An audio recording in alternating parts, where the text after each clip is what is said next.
getting hold of the agenda so I can send it as a PDF?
So would you like us to go live now?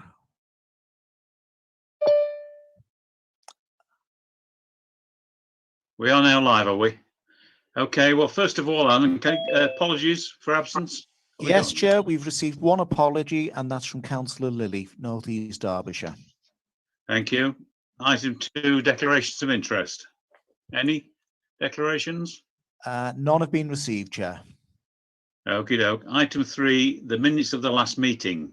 I guess you presume you've all read those. Are they all correct? Any alterations need to be made? No. Can somebody move those as a correct record, please?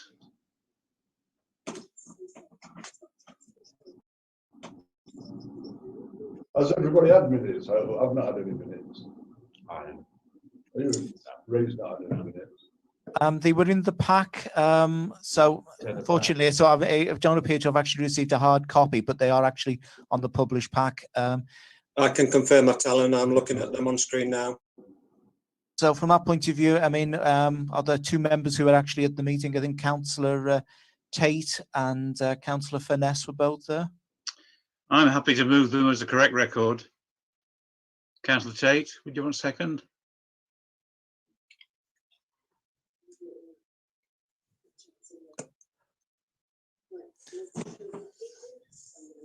We need a second. Second, sorry, I was on mute. Okay. Yeah, thank you. Thank you. So they've been approved. Any matters arising from the minutes? There's nothing down on here. I haven't got anything. No. Okay, we'll move on to item 4, the quarterly report of the Joint ICT Service, quarter 3, 2020 to 21. Nikki, please, over to you. Hello, everybody. I'll just provide you with a summary of the quarterly service report for the Joint ICT Service. It covers quarter 3, which covers the period of October last year to December 2020. I'm sure you're all familiar with the format by now. The first 2 graphs show the number of service requests and incidents the service has received over the last quarter. The key points to note are that the service is receiving on average 275 more requests or incidents per month compared to what we were getting last year. The increase is directly linked to additional demand being put on the service due to coronavirus outbreak and the new ways of working. The next 2 graphs show the number of outstanding calls. These are ones which are yet to be resolved. Key points to note are that the number of outstanding calls has remained consistently high since March last year. The majority of the outstanding calls are for service requests, which are the requests for additional pieces of work rather than incidents, which are to fix something which is broken. The high number of outstanding calls is likely to have an impact on the service meeting its SLA targets in the future. As these older calls get closed, it will increase the number of calls which fail the SLA. The next graph shows the key performance indicator, which shows the number of incidents or service requests closed within a target time. As anticipated, the SLA was breached for Derbyshire Dales and Ricknold in November, but it was only by less than 1%. And at North East, it breached by 7.6% in December. The SLA target for first-time fixed resolution times was exceeded throughout the quarter. Despite the additional demands placed on the service since March, the Joint ICT Service has not received any complaints from officers. Feedback from the user groups, service managers and service senior management has been very positive and complimentary, as those services which can be provided remotely have been given the tools to do so. The biannual Joint ICT user survey is currently in progress, and that should provide us with more further feedback, and will help determine where resources need to be focused going forward. If we move to the outages section of the report, there were no priority 1 outages over the period. There were 22 priority 2 outages. This was down from the last quarter. When we do get an outage, whether it's priority 1 or priority 2, each outage is diagnosed, and any recommendations to prevent future outages or improve our response to these are discussed and actioned as necessary. Regarding project resource utilisation in the report, the percentage of time spent on project-related work has been high over the last quarter, with an average percentage of 38.6%. Majority of the work being completed on joint ICT projects, which are being progressed for all 3 authorities. A summary of the projects has been given on the report, and a description of each project has been added to the project register in Appendix 2 for clarity. Moving on to the budget. Employee costs. The restructure costs have now all been included. Also, there were some vacancies due to internal recruitments, which has impacted the employee costs. Regarding transport, transport is reduced due to reduced travel due to COVID-19. And regards income, there's some further internal recharges to be completed. On the cost savings plan, we're still in progress with, we've got a tender in progress to move North East telephony to SIP. This will provide savings for North East, and there's also, we're currently progressing the new joint internet connection, which will deliver cost savings of approximately £3,000 per year, and the improved internet bandwidth, although this will not be realised until September 2021, when the other link expires. Regarding the security report, there were no reportable security incidents logged. And service development, we've had a few recruitments in the section to backfill posts which have become vacant. We have recently altered one of the service desk posts to a remote engineer post. This is to assist with the additional support requirements for remote sites and home workers. It should provide better consistency and improve the service to support these requests. Well, has anyone got any questions around the report? Yes, thank you very much, Nikki. I've got several questions actually. That before I'll pass it out then to the others. So I'll ask my questions first, if that's okay. On page 3, on incidents resolved, why was there a big Derbyshire Dales dip in May last year? It sort of drops down to 0. You know what the reason was for that? 70. It drops down to 70%. Oh, okay. Yeah, I'll have to interrogate the figures to find out, but I can come back to you with that. Okay, that's great. Thank you. On page 6, it looks as though Derbyshire Dales are ahead on this. I mean, we've got so many more projects on the go. Or is it just because we have more projects that we seem to be ahead on it? Page 6. Sorry, let me just get to page 6. Yeah, it depends throughout the year, depending on what projects are applicable to your service. At the minute, you obviously have the cloud telephony, which is quite a big project in progress, which has been pushed through because of the COVID demands to change the telephony system. The SID, the internet replacement one, that's been completed. And the economic development website creation, that one's in progress at the moment. I've sort of highlighted the projects that are the main projects for those departments for each authority on there. So does that answer your question, or is it? Yes, it does. I mean, that's it basically. It's that, you know, it's different projects, isn't it?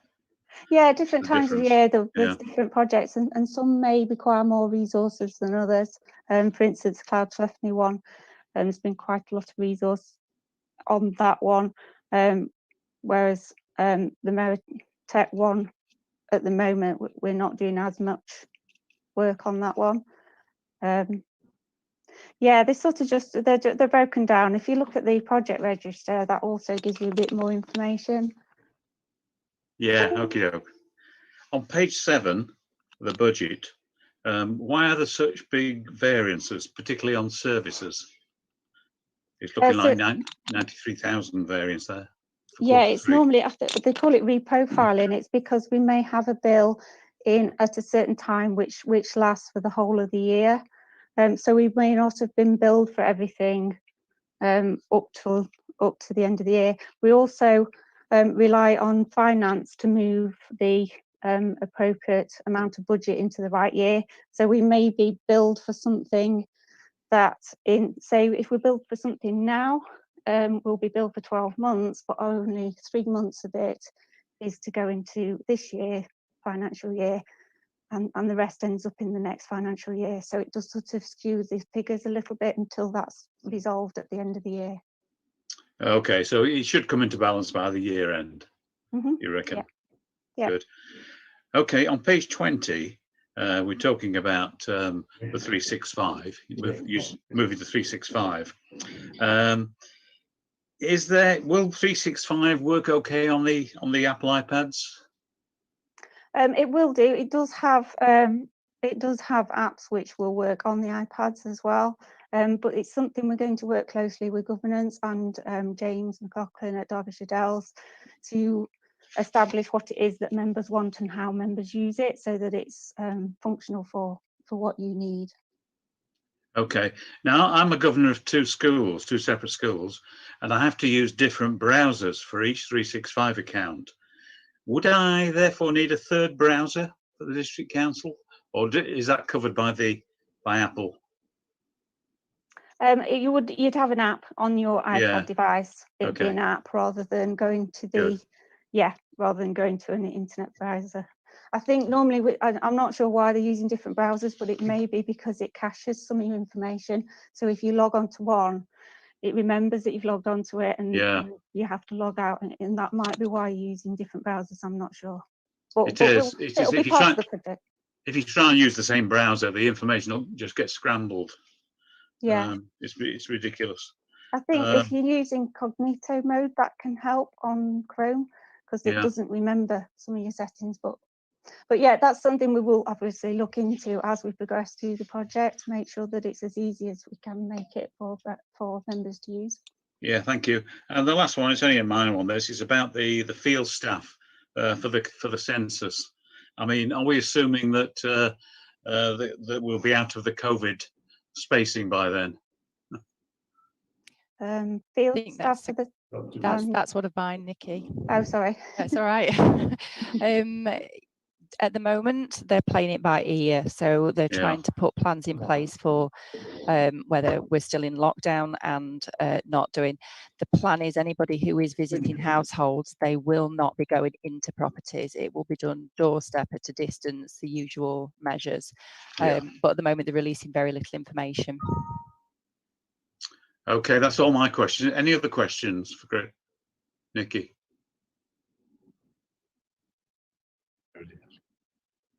No other questions. Yeah, we have. Councillor Tate's put his hand up. Chairman, Councillor Ray, go ahead. of the District Council. Can I ask Nicola what stick is where there's a £3,000 saving at North East Derbyshire, and what is the cost and what is it, Nicola? Because I've never heard of it before. Oh, the £3,000, that's for a joint internet connection. We've still currently got a joint internet connection, and we're moving it onto another one. So when that one goes and we move on to the other one, it will provide a £3,000 a year saving, and we'll get much more additional bandwidth as well at the same time. Does that just apply to North East? No, that's to the joint ICT service as a whole. So proportionately, it will proportionately feed back to each of the authorities. Thank you, Chair. Any other questions? Yes, Councillor Tate has indicated, Chair. Councillor Tate, please. Yes, thank you, Chair. Afternoon, Nicola. Just a quick question. You mentioned we've had 275 more calls per month. What is that in a percentage-wise? Because I don't have the figures to hand for last year. So is it like a 50-fold increase or 100 or? I can get those figures for you if you want. I'll just have to interrogate the stats again, but I can get those out for you, and I can. It'd just be interesting to know what sort of increase it's impacted on us, and will we be planning for the future for that high volume of calls? Obviously, where COVID could possibly be hanging around for quite a long time. Yeah, we are monitoring the situation at the moment, and we're looking at all the resources. Obviously, we're in a period of instability at the moment because we don't necessarily know when we're going to be coming out of this. But yeah, we are looking at it. But I can get back to you with the figures, the exact figures, so you can see the percentage. Yeah, the only reason I mention it is just my concern that if calls stay high, will we still be able to provide that same level of cover that we currently are? That's mainly what I was asking. Thank you. Yeah, we are monitoring the situation. We've got quite some outstanding calls which we need to go through and have a look. We suspect some of those outstanding calls perhaps aren't relevant anymore because they've been fixed subsequently. It's just that we're catching up on all those calls, but we are monitoring the situation because it's obvious that we have got more work on at the moment due to the COVID situation. But I can get those stats to you, that's fine. Thank you. Councillor Whitehead. Thanks, Chair. Hi, Nicola. Hi. Yeah, just a comment really. COVID's kind of like the world's biggest experiment. So what we can see in some of these numbers is, let's say the transport figure is drastically down for, I presume that's for IT staff travelling around fixing things. In some respects, that shouldn't change. If things are broken, they still need fixing. So either we're getting less problems that don't need fixing, or maybe we do have problems that aren't being fixed, or maybe the travel wasn't needed in the first instance, if that makes sense. I mean, it's not a lot of money in the scheme of it, but it just shows that we're spending a lot less money now, which is great. But yet we're still operating. Yeah, I suspect the travel is more to do with the fact that meetings used to be on site. So you would have joint staff moving, for instance, myself moving between Bolsover, Derbyshire Dales and North East.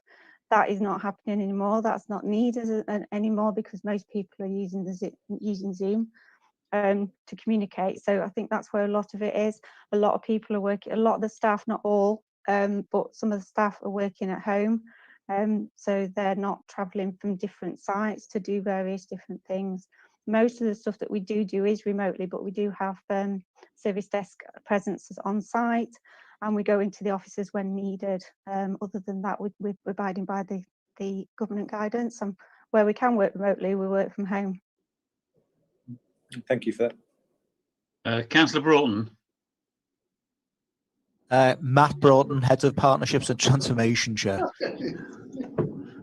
Oh, sorry. I thought you said councillor. Beg your pardon. No, it's fine. I think Councillor Fritchley had his hand up prior to me, but I just wanted to add a bit of context to that conversation because it's not just about ICT, the travel savings. So the number that sticks in my head, I think it's £60,000 forecast saving on travel for Bolsover District Council, and that is travel expenses going to meetings. It's difficult to forecast because some undoubtedly will come back, but others won't. So it's only indicative, but yeah, it certainly is an opportunity. Councillor Fritchley. Yeah, thank you, Chairman. You know, whilst I'm looking at a lot of talking heads here, and you know, I mean, we're okay with that. But I think, you know, we need to commend the ICT on what they've achieved this past 12 months. I mean, we're in uncharted waters. Everything's been thrown at it, and I don't know whether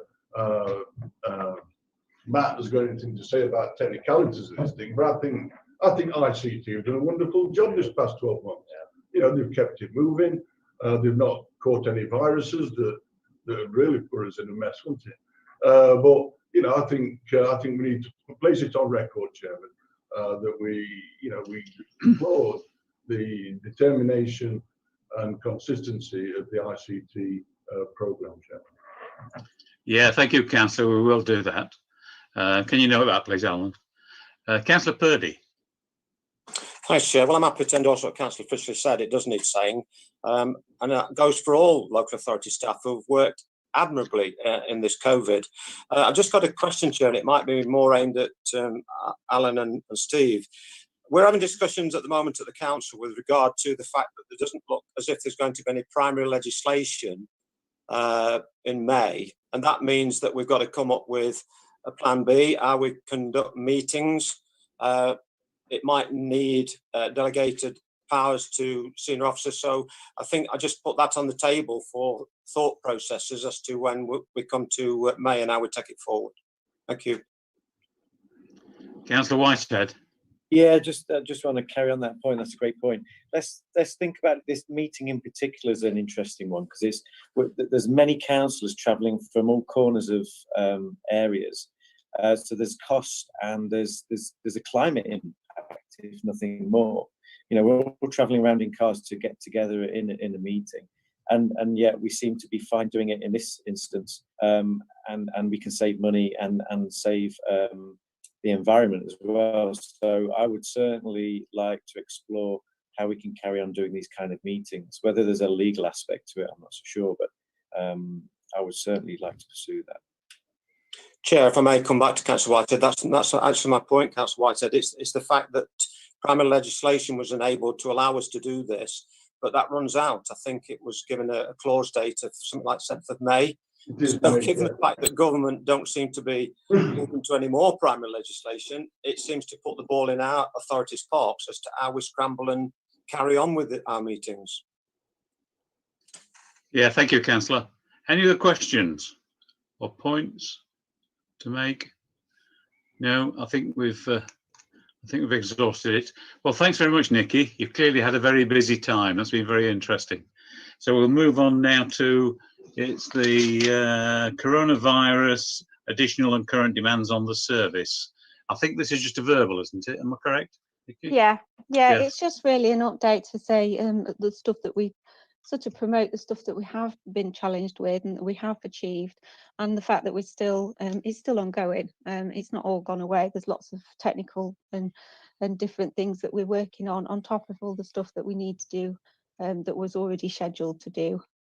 So apologies if some of this doesn't make any sense. By all means, ask me questions. But I'm just going to quickly run through some of the stuff that we've done and we are doing. So for all the authorities, we implemented GoToMeeting video conferencing originally. That was just a trial that we did for the first 3 months between March and June, when we found out that we were going to be in lockdown. We then implemented the midterm video conferencing solution, guidance and policies for Zoom.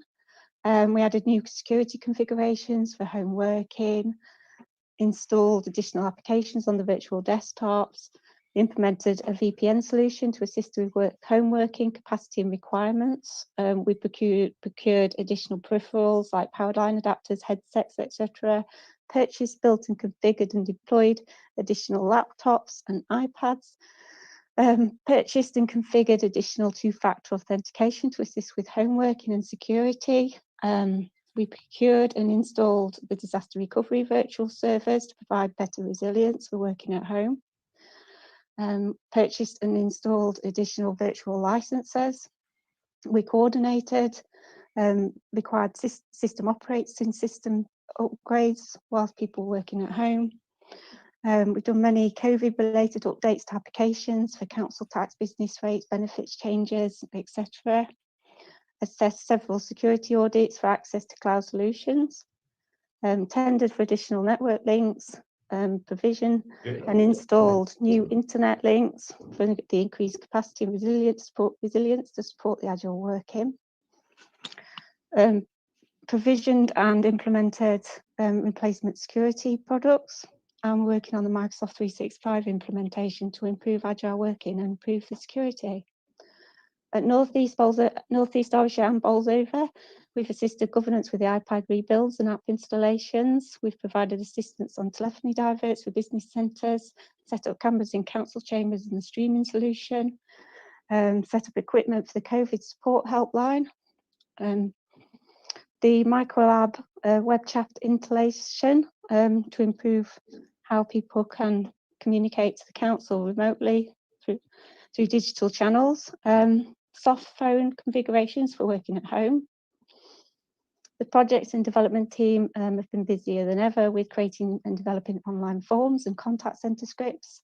A lot of the work has been specifically COVID related, from creating self-isolation forms for emergency response back in March, developing licensing forms for pubs and restaurants, and creating 20 to 30 various grant forms for businesses. This has positively encouraged service areas and customers to embrace using online contact methods, online and telephone payments, etc. Bowls over North East have 40 to 50% of contact being through digital means. Derbyshire Dales also, specifically, we've reconfigured iPads and app installations and assisting with the procurement of the new cloud telephony system and rollout. At North East, we're assisting with the coronavirus vaccination centre at Sharley Park.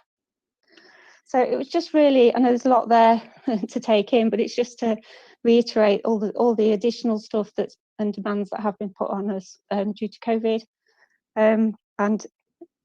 Yeah, it's down to really having a really fantastic team of people on the Joint ICT service that were able to support all these different demands that we've been posed. Yeah, thanks, Nikki, and well done again. You know, fantastic effort. Any questions, please, of Nikki? Councillor Purdy. Councillor Purdy. I haven't got a raised hand on my iPad, so I'm sorry I have to do the physical. Yeah, excellent work. I mean, we do commend all the work that's done. I'm pleased Councillor Fritz raised it. Just a couple of questions. One, I'm pleased to see, I think I'm led to understand correctly, that North East Derbyshire is rolling out 365 first, so that hopefully you'll suffer all the crashes and bangs and wallops before us.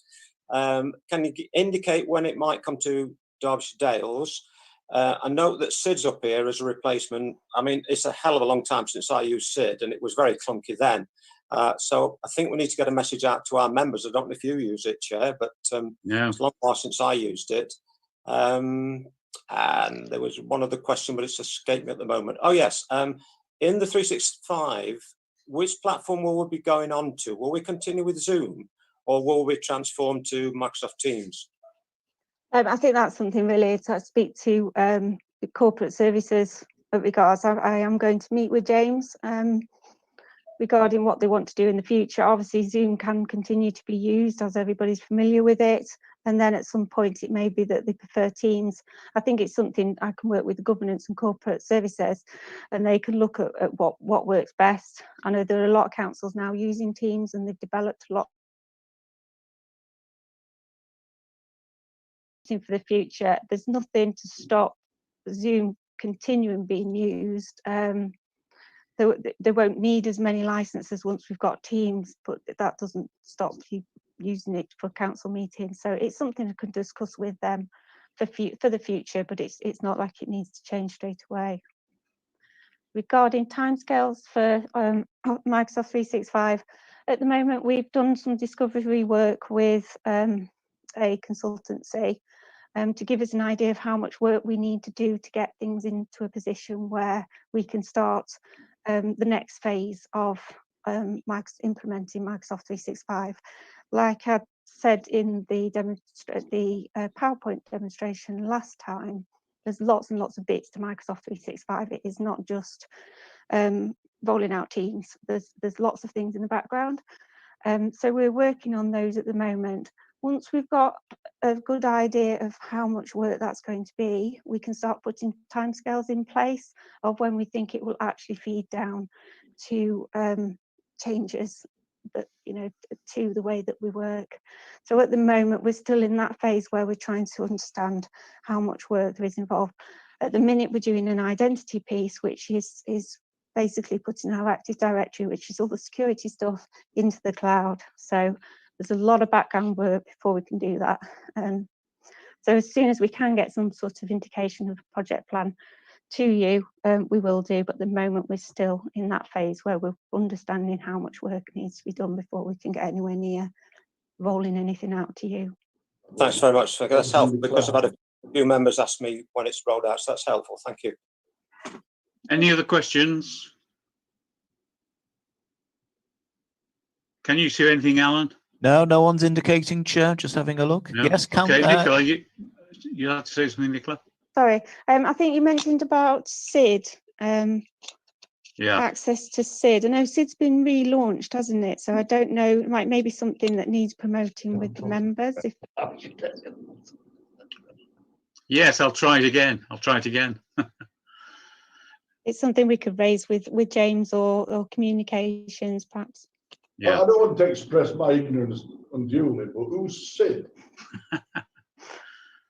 It's Derbyshire Dales' intranet. It's a bit like you used to have Eric, I think. I thought it might have been sort of Alexa's friend or. No, Eric's changed his name. Any other questions? No. Okay. Well, thanks very much. Sorry, Kristen's wanting to speak, I believe. Kirsten.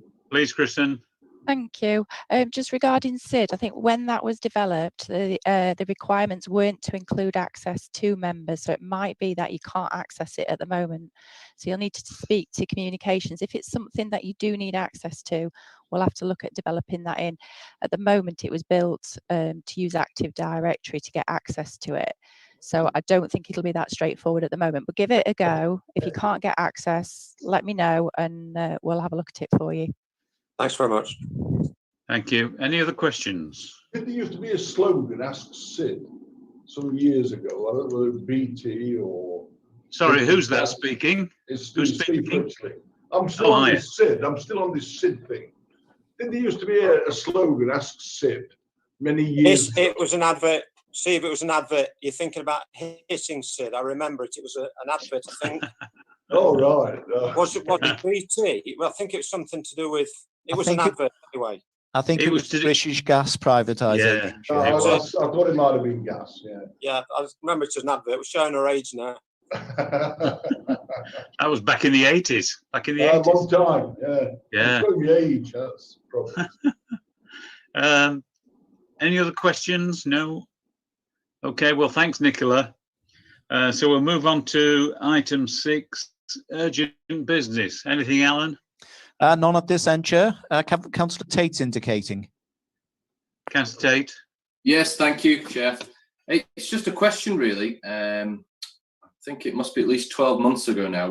We all voted on a phishing email which would be sent out from IT to highlight anyone who may need some additional training with regards to security. I'm just wondering about. I personally haven't seen it. How did that go? Did we get any results from that? Yeah, it hasn't been done because of COVID related stuff. It's been put on the back burner. I have been sending out some emails to members when we do get alerts, and I think I sent out a sort of little mini training guide as well in the interim until we get that up and running. But it's sort of been put on the back burner while we've been focusing on other things during COVID time. It's still in place to be done. It's just fitting it in around everything else at the moment. I do also send to communications teams the Action Fraud newsletter that comes out I think it's probably every quarter, to put on the website, because that is aimed at a lot of anything that's out there cybersecurity related, which relates to anybody actually. It's aimed for anybody, businesses or personal usage as well, to try and raise the awareness of it. But it is we're waiting to be sent out. Okay, thank you. Is it currently listed as a job that needs to be done within the system? Yeah, it's just, down. I'll have to look back, but I'm pretty sure this was pre-COVID that we all sort of like voted and passed this to be done. I'm thinking at least 12 months ago. I'd have to check, but yeah, it's one of those things that we've had to put back because of other things that have been more important to push out. How, just roughly, how we sitting with security? Have we had any? I don't know what you call it. Is it a breach of security? We're phishing emails. The security report is in the report that we send out. We don't discuss breaches publicly, but I'm happy to talk to you off the camera regarding anything. We as part of the public services network, we attach to the public services network, and we have to have certification to attach to that network. It's basically gives us access to certain things such as elections, and we have to have certification yearly in order to maintain that link.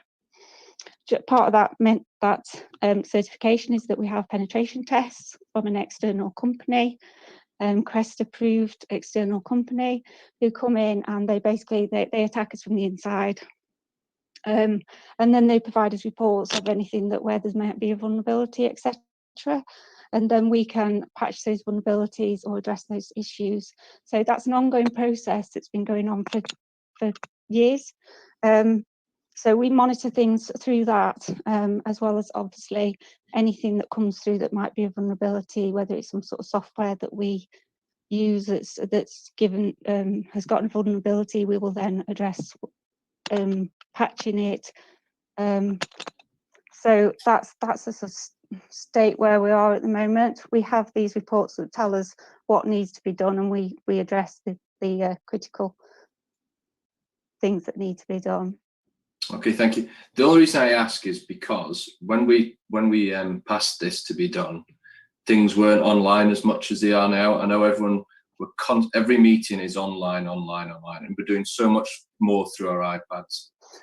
My concern was at the time was there was a few members that I think yourself or someone else raised that had consistently sort of like answered to these emails or replied back, and we were going to put this email out so that we could then issue relevant training to individual members. That was all of my concern. And during this kind of age where we're all online now, if that hasn't been done, you know, there could be people who need extra training which haven't been approached. That's all. Thank you. Yeah, that's fine. We have got it down to do, because it will help raise awareness. But I am also conscious that I'm sending out things to people, especially if we get something specific. There are some specific things that have been sent out to members. We get alerted of them, and when we do, I then send them on to governance to communicate, or corporate services to communicate to the members directly, whether it be a scam that's aimed at specifically being aimed at members, and any sort of training that we can provide to raise that awareness, we will do in between. But it is still scheduled to be done. Nikki, is it worth adding, the National Cyber Security Centre work that's going off at the moment? Yeah, we are. Yeah, we're working with NCC, which has been acquired the work to look at councils and their cyber security. They were focusing on Bolsover. Now they're going to do all three, where we're working with them to look at where there are areas where we could improve things. I won't go into any detail because it's sensitive information, but that will assist us as well to be in a better position. Okay, Councillor Tate. Yeah, thank you. And anything else before we move on? No. Can I just ask Alan? I mean, this has gone out live. Is that on YouTube? It is indeed, Chair. It's broadcast on the North East Derbyshire YouTube channel, and also you can watch it as part of the archive as well. Oh, okie doke. Any idea? Can you find out, if you haven't an idea, how many people have watched it out of interest?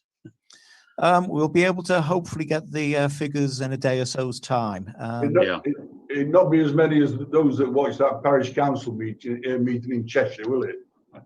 No. Hopefully not. Yeah. Okay. Well, that's it then. It's just the date and time of next meeting, Alan. Have you got some in mind? Yes, Chair. If you recall, we said that the before meetings of the committee during the year, we had 3 dates identified with the intention that we try to arrange another one before the end of the municipal year. Obviously, I think you'd want to also perhaps want to get this in before any legislation changed on this. So just as a sort of start of a 10, I was wondering how members would feel about either the 28th of April, which is a Wednesday in the afternoon, or Friday the 30th of April, again in the afternoon.